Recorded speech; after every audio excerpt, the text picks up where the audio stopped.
Hello, Chris, and everyone. Welcome to the Follower of One Vision Cast. I'm running a minute or two late today, but it's mostly because I was trying to do some technical work about the Vision Cast. Chris is on here. Chris Castro, thanks for joining us. And let's make sure and try and chat with everyone who joins today. Today in the community, one of the things that we're concentrating on, especially for this week, is how to respond to my neighbor in any situation. Glad Chris Simons could join us as well. So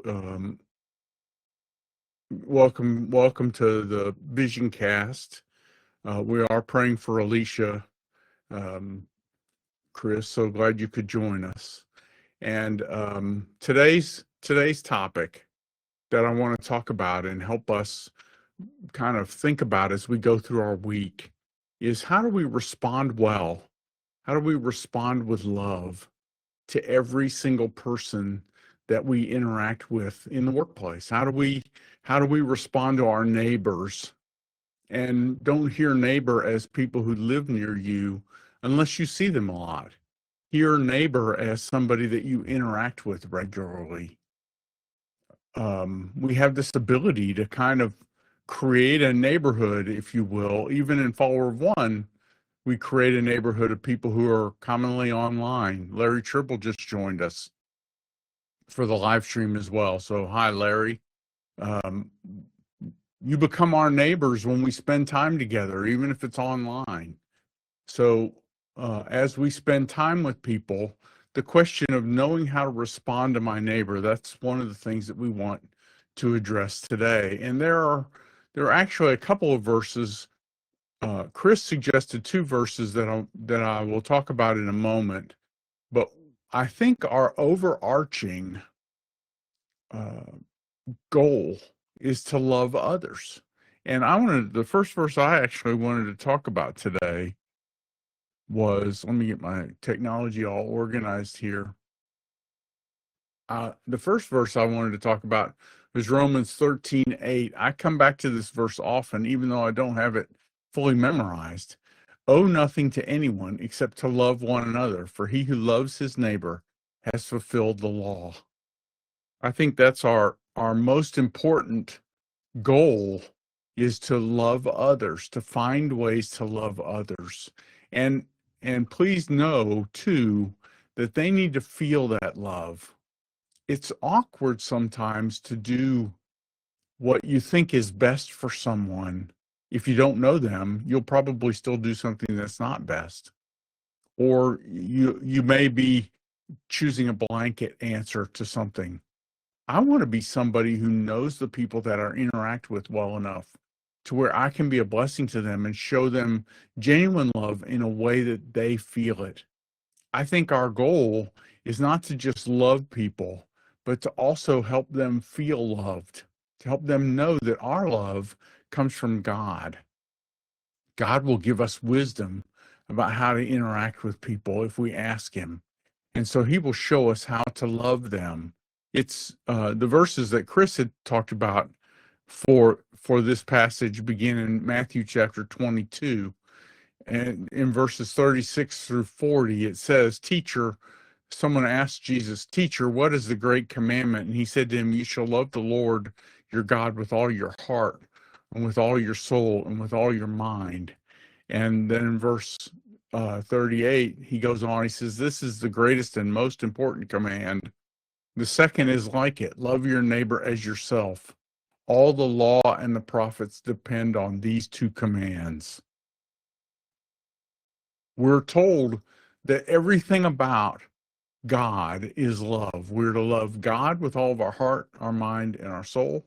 We're to love our neighbor as ourself. Everything that we do is love. And I think what we want to check ourselves on, and our vision in Follower of One, is what are ways that we can show love to everyone. So I would even invite you to put it in the chat. What are some ways that you've learned that are maybe even unique to you, where you want to show love to the people that you work with? For me, one of the things that I try and do is learn people's names. And I don't do a very good job of this. I have to work at it. In fact, this morning I had to go to a website to look up someone's name because I wasn't sure what their name was. But I want to do the work to find someone's name and to know their name and to use it and to use their name. So right now in our chat, Chris Simons and Chris Castro both have the name Chris, but they spell it differently. And it's exciting to just kind of see how God uses people.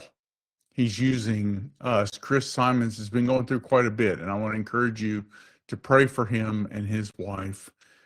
She had hurt her ankle, and this is in our prayer team. And so it's not for public distribution, but we're doing this here in the community, and I thought I'd mention it.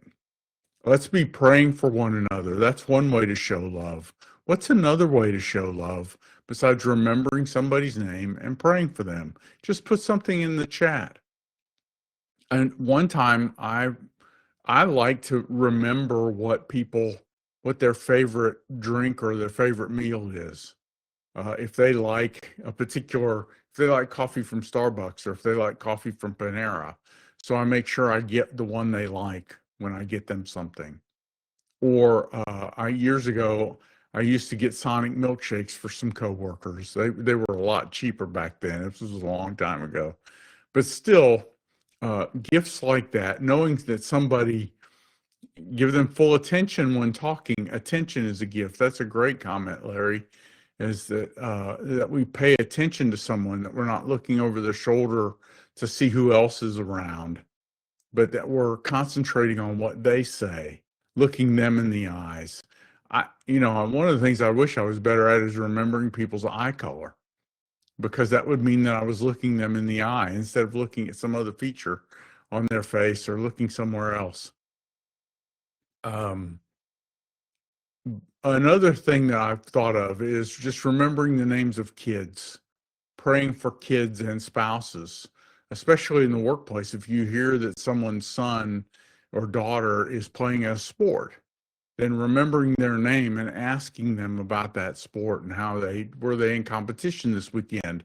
I have a friend who was out of town this weekend because his daughter was in a soccer tournament. And so the next time I see that friend, I will ask how that soccer tournament went.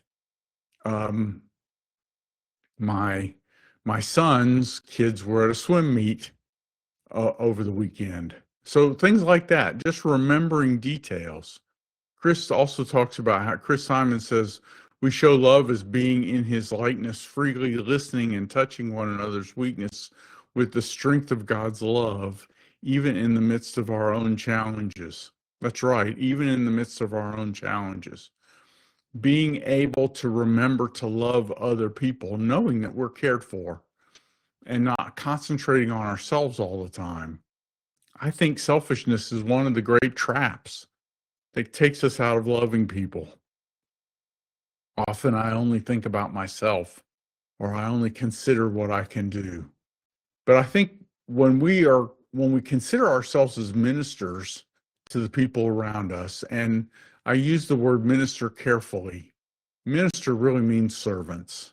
We're given the opportunity to serve other people. I think, as I've said, I think I've said it before, ministry is like a beginner word for the Christianese language, because minister just means serve, but we make it mean something associated with the church or with Jesus.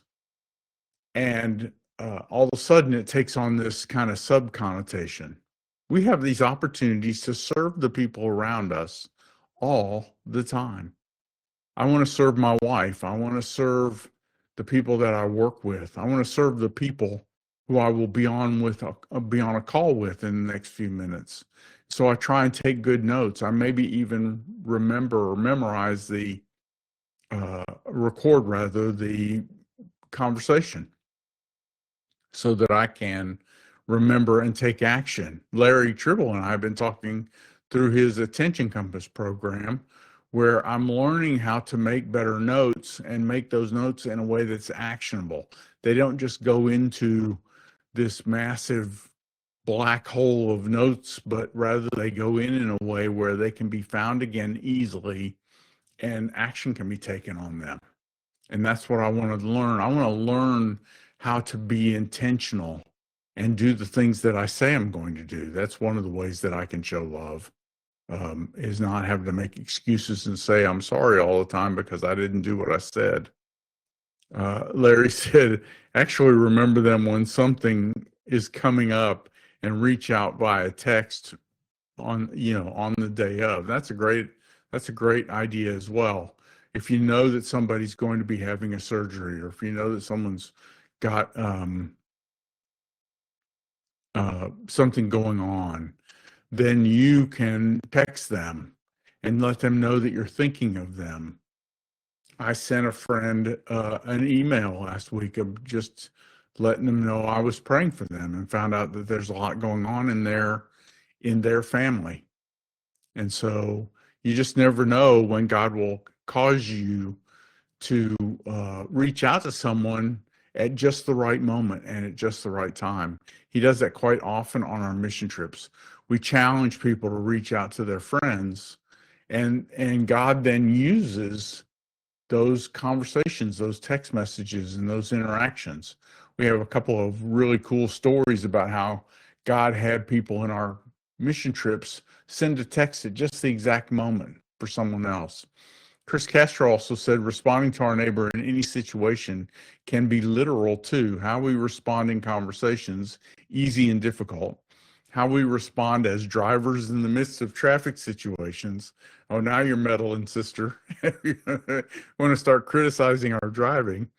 How we respond in line at the grocery store when the person in front of us is taking a long time, etc. Yes, those are great. Those are great reminders not to get in a hurry. I'm always in a hurry.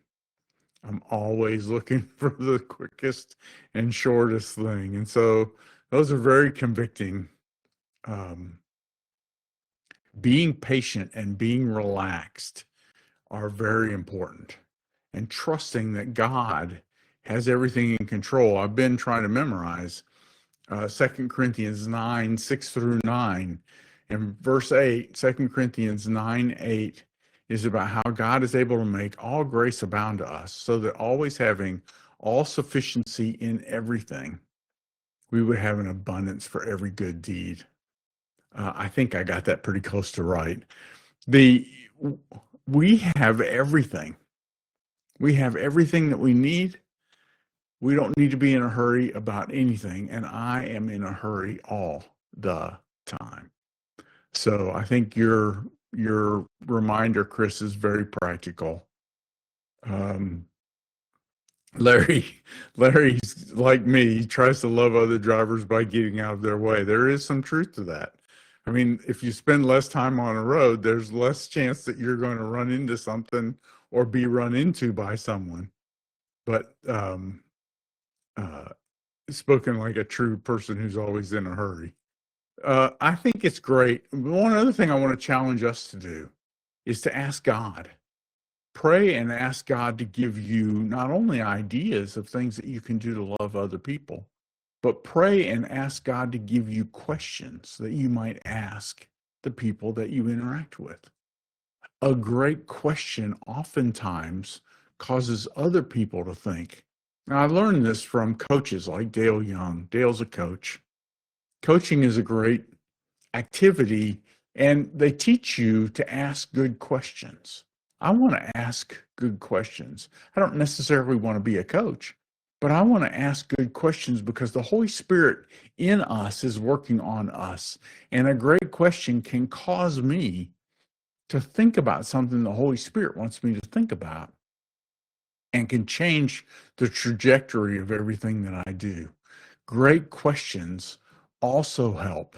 And so asking the Lord to give us questions, that's one of the activities that we put in the second week of the Marketplace mission trip, is listening to people and being able to ask great questions and being able to say, tell me more. What else? That's another one of those things that I work on every mission trip. I work on, tell me more. I still need to work on it, but asking someone else to tell you more, being sensitive to their time too, knowing that if they're in a hurry, don't be patient, be as urgent as they are. I think it's important for us to match our urgency to the people that are around us. If they're hurting and they want to take some time, then let's take some time. If they need things to happen quickly, then let's make them happen quickly. Let's be sensitive to our situations and pay attention to the people around us so that we can love them better. It's exciting as marketplace Christians. It's exciting to remember that God has a plan for us today. There are opportunities that we will come across today. I didn't make a slide for it, but Ephesians 2:10 is a favorite verse. God has created each of us for good works. We are his workmanship, created by Christ Jesus for good works, which God prepared beforehand that we would walk in them. What you stumble across today, the things that happened to you today that you weren't planning, God knew they were going to happen. And God knew that he would have his person in a position to glorify him in that activity. So today, let's ask God to use us to love others. We're going to love God and love others no matter what we do. Another great verse is 1 Corinthians 10:31. Whether then you eat or drink or whatever you do all in the name of the Lord, or do all for the glory of my memory verse reservoir just dried up. I don't remember exactly how that verse ends. But let's remember, whether we eat or drink or whatever we do all for God's glory. And we do that by loving him and loving others. Thanks for being a part of Follower of One. Thanks for checking in on the VisionCast today. Share this video after we get it posted. Share it with others so they can check it out. And let's look for ways to be a blessing to the people around us today. God has us right where we are, doing what we're doing so that we can glorify him. What we do because we follow him matters forever. And that can't be taken away from us. We shall not lose our reward, we're told. Therefore, we can do whatever we need to do to glorify God and listen to him today. Thanks so much for being a follower of One. Thanks for being a marketplace minister. And thanks for being part of this community. Please let me know if I can do anything to help you. Remember, tomorrow at 2 o'clock Eastern, 1 o'clock Central, we're doing Meet Follower of One, and we're going to meet Steve Buttrey. Now, maybe you know Steve because he's been very involved through Prestonwood Church, but Steve's actually starting a ministry that will help make tools for churches to have their own marketplace ministry. And Chris reminds me that we still need somebody for March the 11th. I'm confident that we'll come up with them, Chris. If you're listening to this and you'd like to be our guest for Meet Follower of One on March the 11th, please let Chris Castro know. I'm excited. Chris loves to plan these things in advance. We will do a mystery guest if we don't have one. We'll just take whoever shows up on the call that day. But thank you all for being a part of this community. Thanks for helping me be better at living my faith. I hope that we can all help each other. Thanks very much.